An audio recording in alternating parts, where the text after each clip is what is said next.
Hello, Lakers Nation. Welcome back to your go-to channel for all things Lakers, Los Angeles Lakers News Network.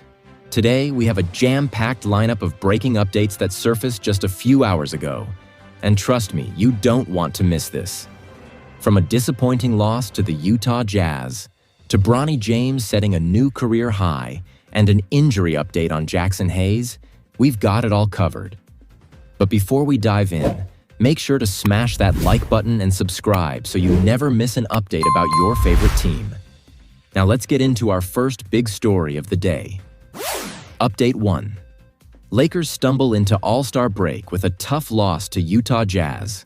The Los Angeles Lakers went into their final game before the NBA All-Star break, looking for another dominant performance against the Utah Jazz. But instead, they walked away with a brutal 131-119 loss that exposed some key weaknesses. From the very start, it was clear that this wasn't going to be the same game as Monday's blowout win. The Lakers were missing Dorian Finney-Smith and Gabe Vincent, but even if they had played, it might not have made much of a difference. The Jazz came out strong, looking far more organized on both offense and defense than in their previous meeting. Early sparks, but no fire. The Lakers actually started off with some highlights. Jaxson threw down a monster dunk, and Luka Doncic connected with Rui Hachimura for a smooth corner three-pointer. But despite those moments, Utah's energy kept them slightly ahead, leading 13-12 midway through the first quarter. Doncic tried to keep LA in the fight, dishing out a lob to Hayes and drilling a three-pointer to give the Lakers a 19-17 lead. But the Jazz responded, and by the end of the first quarter, LA was trailing 33-30. Mid-game struggles and injury woes. Without their usual lineups, the Lakers' offense looked sluggish. LeBron James did his best to carry the scoring load, but Utah capitalized on every mistake, going on a 13-2 run in the second quarter.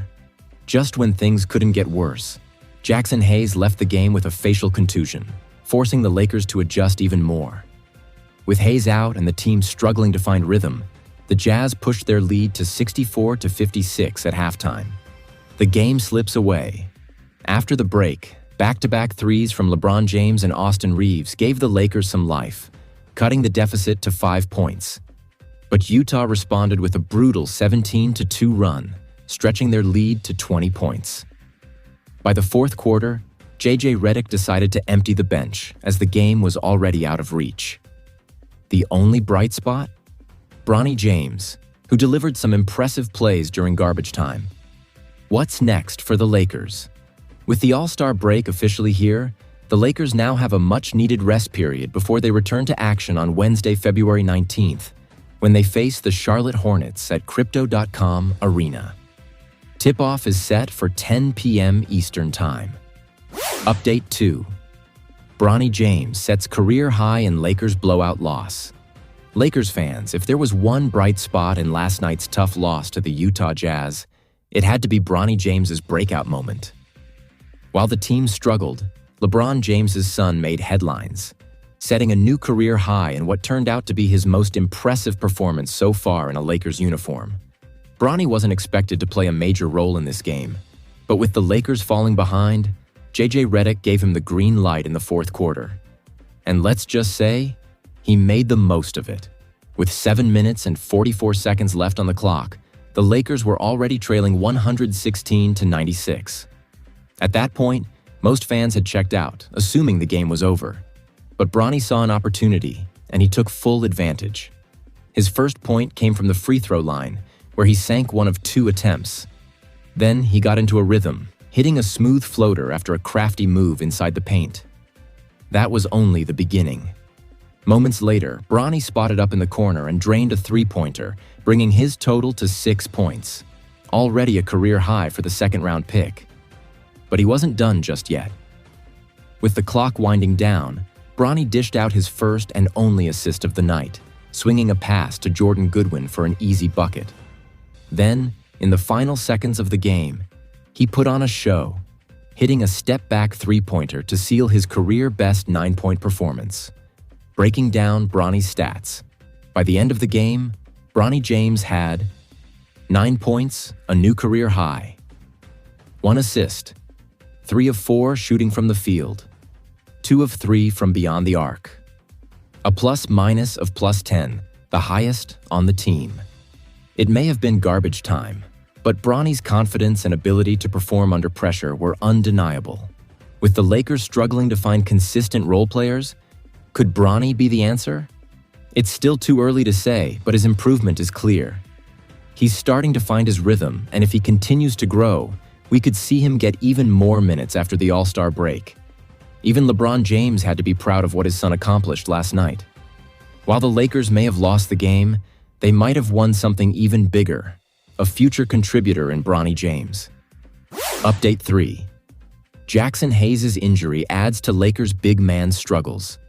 Lakers fans, if last night's loss to the Utah Jazz wasn't frustrating enough, things got even worse with Jaxson Hayes suffering an injury that could have serious implications for the team. The Lakers' center rotation has been a weak point all season, and after missing out on Mark Williams at the trade deadline, they were already short on options. Now, with Hayes ruled out for the remainder of the game due to a facial contusion, things are looking even more concerning. How did the injury happen? Midway through the second quarter, Hayes took a hard hit to the face while battling in the paint. He immediately grabbed his face in pain and was taken to the locker room. The team later confirmed that he had suffered a facial contusion and would not return. Before exiting the game, Hayes had managed to put up 4 points, 2 rebounds, 1 block. In his absence, Christian Koloko was called upon to fill in, but the Lakers clearly struggled without a true presence inside. The Jazz dominated in the paint, exposing LA's lack of size. What this means for the Lakers. Hayes' injury could not have come at a worse time. The big question now is how severe Hayes' injury is. If it turns out to be a long-term issue, the Lakers will be desperate for reinforcements in the front court. With the buyout market still open, could they make a move? One thing is certain. If the Lakers want to compete deep into the postseason, they need to address this issue fast.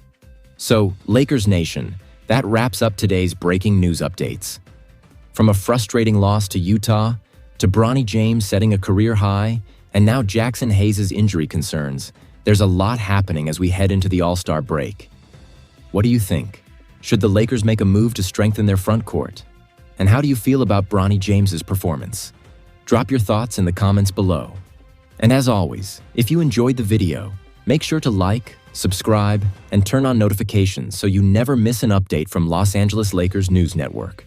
This is Los Angeles Lakers News Network signing off. Until next time, stay locked in, Lakers fans.